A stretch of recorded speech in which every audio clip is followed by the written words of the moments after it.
Hello friend, আশা করি সবাই অনেক ভালো আছো। আম, তো আজকে একটা আম, কথা বলার জন্যই তোমাদের মাঝে আসছি।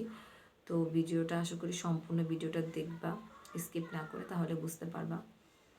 তো আমি যেহেতু এখন প্রেগনেন্সির একবারেই লাস্ট পজিশনে আছি, আর এমন না যে আমি এর আগে মা হইনি, আমার সেকেন্ড টাইম মা হয় এটা। বাট ফার্স্ট টাইম যখন আমার মেয়ে হয়েছিল ওই টাইমে আমার এতটা কষ্ট লাগতো না। সেকেন্ড টাইম হচ্ছে অনেক বেশি কষ্ট লাগতেছে। হয়তো মা হওয়ার শব্দটা খুবই ছোট আর এর বিশালতাটা অনেক বড়। মানে সারা দিনটা কাটতেই যাচ্ছে না। আর আগের বার তো সময়গুলো চলে গেছে, বাট এবার সময় যাচ্ছেই না।